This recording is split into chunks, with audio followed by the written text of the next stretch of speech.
think when you break that fight down, I actually talked to Tom on Monday. We were kind of going back and forth a little bit on some of the.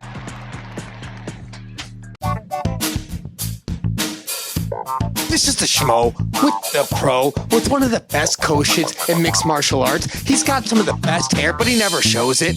He's Coach Eric Nicksick in the flesh, Xreme Couture, inside your office. How we doing? My brother, what's up, man? I miss you, bro. I don't see you enough. What's going on? Hey, the Schmo's just trying to be everywhere and anywhere. I hear you. It's been long overdue. Like that's like me. You've been traveling nonstop. Finally, the past couple of weeks, it seems things have cooled off just temporarily for you, yeah? It's just nice to be in the United States for a couple weeks, you know? So yeah, it's cooled off, but good to be back home, back with the team, back with the family, you know, getting that work in. And then, you know, we're going to be busy again pretty quick. It doesn't stop for you. No, it's a year-round sport. That's for sure. As a guy who's coached some of the best fighters in the world and currently coaches some of the best fighters in the world, specifically in the heavyweight division, we just saw Jon Jones face Stipe Miocic. Did anything surprise you from that outcome? You know, I thought I would see Stipe a little bit more aggressive, I think, in his approach.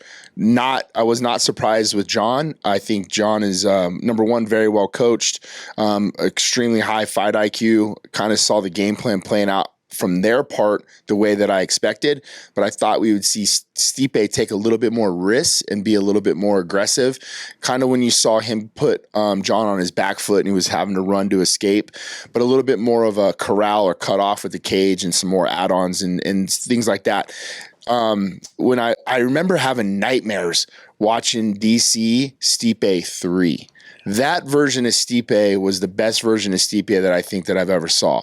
I thought I'd see a little bit more of that, some lateral movement, some switch stances, a little bit more of an aggressive style, more of a cage control, and we just didn't see it. So I just wondered, like, that, I think that was the question we all had. What type of Stipe are we going to see that's been off for 3 years? And I felt bad to kind of watching it. I was like, man, like I don't feel like he wanted to be in there at that point, you know? Certainly the case. And now Jon Jones, he's got the catbird seat, right? He can decide what he wants to do next. Does he want to walk away? Does he want to defend the title against Tom Aspinall? He's been calling for the super fight against Alex Pereira. But coach, in any sport, who is the toughest competition for Jon Jones? It's got to be Francis. It's got to be Francis. Toughest competition's got to be Francis, you know. But that's an argument. I think that, like, it sucks because there's nothing we can do about it right now. Of course, right? Everybody can, you know, say this and say that, and we're just going to be spinning our wheels. Unfortunately, in this scenario right now, the toughest competition for him that makes sense is going to be Tom Aspinall because they're both in the same promotion. Well, you've trained a little bit or coached a little bit with Tom Aspinall. He's been inside these friendly confines of Xreme Couture. What's impressed you the most with his skill set? And does he have what it takes to dethrone Jon Jones if that fight does indeed happen? His footwork, his feet. That was the thing that jumped off the page to me the most in working with Tom was his ability to be able to switch stances at a heavyweight division that is not normally doing the things that he can do. So on the pads, it was kind of fun, man. It was like you got to open up the playbook with him. He reminded me of like a Kai Kamaka or a guy that I can really move with. That was the thing that jumped off the page for me right away. But also, he's very smart. He understands the game, and when you talk to him and kind of break things down to his style of approach, he also understands that he's fighting at the heavyweight division where at any moment somebody can put your lights out. So he's constantly trying to leverage his best ability versus his opponent's worst ability and try to find ways. And I think that's every game plan, but he understands the risk at the heavyweight division if you're going to sit in the middle there and bang it out. So his approach to the game is very tactical. So overall, what advantages do you see that he has over Jon Jones? I think hand speed. Okay. I think hand speed. But what Jon does very well and what we saw in the Stipe fight is Jon will occupy your hands. So Stipe is one of his best weapons was always his jab. So you saw Jon switch to southpaw, lead hand occupy, which left Stipe with one punch, which was a cross. So he was timing the cross to pull off and then was adding on. So I think when you break that fight down, I actually talked to Tom on Monday. We were kind of going back and forth a little bit on some of the game planning things. You can't be in that B range and just and just kind of get snake charmed by Jon. Let him grab your hands, let him dictate the pace, let him dictate the rhythm.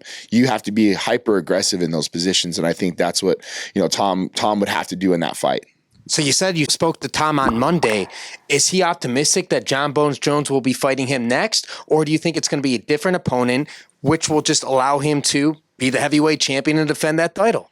What I told him in the same scenario that we had with Francis is you always want to train for the mountaintop, right? Like for the top, and that's Jon Jones. So when we had the Stipe fight, we were training for either Stipe or DC, right? When that third fight happened. But in my opinion, Stipe was the cream of the crop. So we trained for DC or trained for Stipe knowing that he was the best in the world at that moment. But we might fight somebody a little bit lower than him, but your skill set and everything that you're doing, your game plan is always going to cover that basis, right? So no matter who Tom fights, always train like you're going to fight Jon Jones, because anybody else in between, your game plan is going to be pretty damn good for. Let's go back to Francis Ngannou. He's got options. Do you think he's going to be boxing next? And is Deontay Wilder the opponent that you would like to see? Or is there anybody the PFL can offer mixed martial arts? Ah, man, Francis is here. He's in town. So he's been training. And he hasn't really mentioned anything about like kind of what's next. I know it's still a little fresh for him, but I'd like to see him box again. I like to see him have that opportunity to be able to box again. Wilder's the guy that makes the most amount of sense, in my opinion. The one that's going to move the needle the most is you're talking about two guys that are going to be just fucking throwing bombs at each other, right? So why not? Let's see that fight. And in MMA, man, like the PFL is going to need to develop some more heavyweights. They really are. I know that the finals is coming up for PFL in Riyadh. I don't know if that's an opponent that you're really going to want to see Francis fight. Nemkov, somebody like that.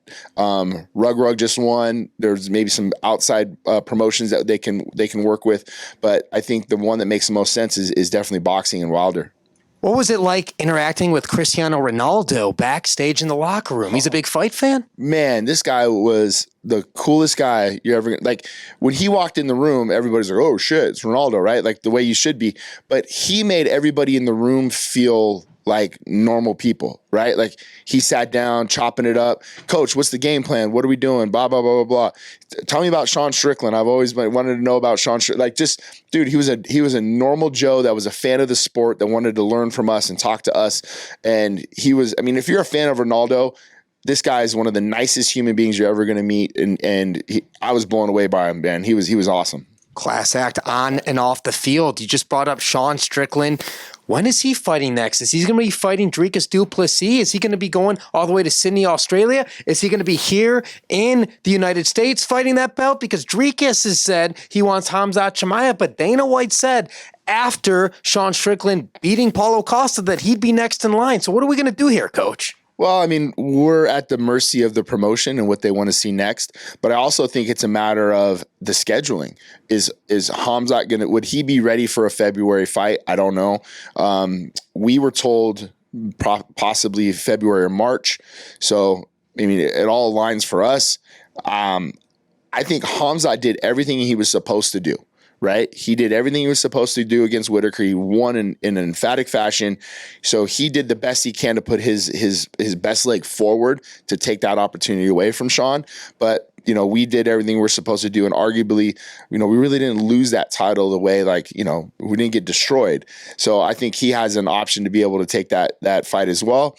But again, it's up to the promotion and how they're going to see, which one they value the most and where this fight's going to be and who's going to sell the most tickets. Well, Strickland told the Schmo a couple of weeks ago that he doesn't want to go to Australia. But do you think he'd go to Australia if they're offering the title fight right here, right now? He'd go to Australia. He loves the Australian people, right? It was just more about the government. I think he pissed them off pretty good, whoever the government is.